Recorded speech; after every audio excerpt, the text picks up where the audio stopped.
নিজের জীবন দিয়ে দেশের মানুষকে বাঁচিয়ে দেওয়া পাইলট আসিম জাওয়াদের পরিবারে বইছে শোকের মাতম। ছেলেকে হারিয়ে পাগল প্রায় মা নীলুফা খানম। বারবার তিনি মূর্ছা যাচ্ছেন। বাবার দু চোখের পানি যেন থামছেই না। অন্যদিকে তার স্ত্রী তখন বাক্রুদ্ধ। দেশের জন্য জীবন বিলিয়ে দেওয়া বৈমানিকের পরিবারের এমন অবস্থা দেখে চোখের পানি ঝরাচ্ছেন দেশের কোটি কোটি মানুষ। স্বজনরা জানান, জাওয়াদের গ্রামের বাড়ি মানিকগঞ্জের সাটুরিয়া উপজেলার গোপালপুর গ্রামে। চাকরির কারণে জাওয়াদ তার স্ত্রী অন্তরা, 6 বছর বয়সের মেয়ে আয়জা ও 1 বছরের ছেলেকে নিয়ে চট্টগ্রামে বসবাস করতেন। মানিকগঞ্জ শহরের পশ্চিম দাসরা পৌরভূমি অফিসের সামনের গোল্ডেন টাওয়ারের 7 তলায় জাওয়াদের মা নীলুফা আক্তার খানমের কান্নায় সেখানকার আকাশ বাতাস ভারী হয়ে উঠেছে। বিলাপ করে জাওয়াদের মা বলছেন, আমার ছেলে প্রতিদিন সকালে ফোন করে, কিন্তু আজ এখন পর্যন্ত ফোন করেনি। কখন আসবে জাওয়াদের ফোন? আমি আছি অথচ আমার ছেলে নেই, এটি কেমন কথা? আমাকে মাটি দেবে আমার ছেলে, আর এখন আমাকেই তাকে মাটি দিতে হবে। এই আহাজারি কোনোভাবেই সামাল দিতে পারছেন না প্রতিবেশী এবং আত্মীয়রা। এতে পুরো এলাকায় শোকের ছায়া নেমে এসেছে। পাইলট আসিম জাওয়াদের বাবা আমানুল্লাহ পেশা একজন ডাক্তার।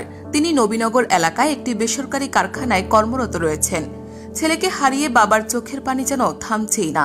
অন্যদিকে পরিবারের একমাত্র সন্তানকে হারিয়ে মা বারবার অজ্ঞান হচ্ছেন। জাওয়াদের খালাতো ভাই জানান, 2008 সালে বাংলাদেশ এয়ারফোর্স একাডেমিতে যোগদান করেন আসিম জাওয়াদ।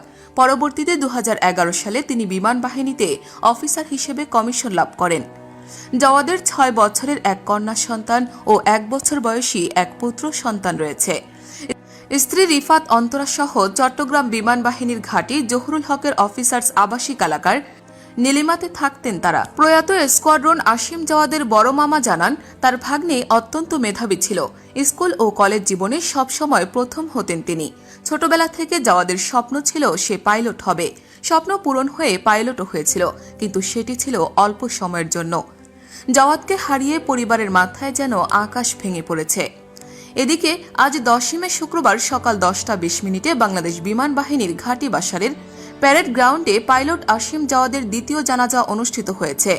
জানাজা সম্পন্ন হলে প্রধানমন্ত্রী, রাষ্ট্রপতি ও 3 বাহিনীর পক্ষ থেকে ফুল দিয়ে শ্রদ্ধা নিবেদন করা হয়।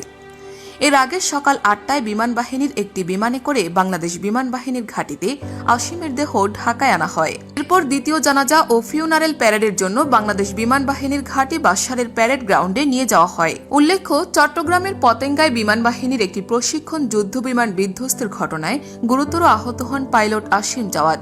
পরে দুপুর 12:30টার দিকে বানৌজা ইশাখা হাসপাতালে চিকিৎসাধীন অবস্থায় তিনি অন্নভুবনে পাড়ি জমান। এই ঘটনায় আহত আরেক পাইলট এখনও হাসপাতালে চিকিৎসাধীন আছেন। এর আগে গত 9 মে বৃহস্পতিবার 10:25 দিকে চট্টগ্রাম বন্দরের পতেঙ্গা টার্মিনাল এলাকায় বিমান বাহিনীর ইয়াক 130 প্রশিক্ষণ বিমানটি দুর্ঘটনায় পতিত হয়। এ সময় বড় ধরনের ক্ষতি এড়াতে 2 বৈমানিক অত্যন্ত সাহসিকতা ও দক্ষতার সঙ্গে বিমানটিকে বিমানবন্দরের নিকট অবস্থিত ঘন বসতিপূর্ণ এলাকা থেকে জনবিরল এলাকায় নিয়ে যেতে সক্ষম হন। পরবর্তীতে স্থানীয় জেলে এবং নৌবাহিনীর কর্মকর্তারা বিমানের 2 জন পাইলটকে উদ্ধার করেন। আইএসপিআর এর বিজ্ঞপ্তিতে জানানো হয়, স্কোয়াড্রন লিডার আসিম জাওয়াদ 1992 সালের 20 মার্চ মানিকগঞ্জ জেলায় সাটুরিয়া থানার গোপালপুর গ্রামের এক সম্ভ্রান্ত মুসলিম পরিবারে জন্মগ্রহণ করেন। তিনি 2007 সালে সাভার ক্যান্টনমেন্ট পাবলিক স্কুল থেকে এসএসসি, 2009 সালে সাভার ক্যান্টনমেন্ট পাবলিক কলেজ থেকে এইচএসসি এবং 2012 সালে বাংলাদেশ ইউনিভার্সিটি অব প্রফেশনালস থেকে বিএসসি অ্যারো পাশ করেন। 2010 সালের 10ই জানুয়ারি তিনি বাংলাদেশ বিমান বাহিনীতে যোগদান করেন এবং 2011 সালের 1 ডিসেম্বর ক্যাডেটদের জন্য সর্বোচ্চ সম্মান সোর্ড অব অনার প্রাপ্তি সহ জিডিপি শাখায় কমিশন লাভ করেন। চাকরিকালীন সময়ে তিনি বিমান বাহিনীর বিভিন্ন ঘাঁটি ও ইউনিটে গুরুত্বপূর্ণ পদে নিয়োজিত ছিলেন।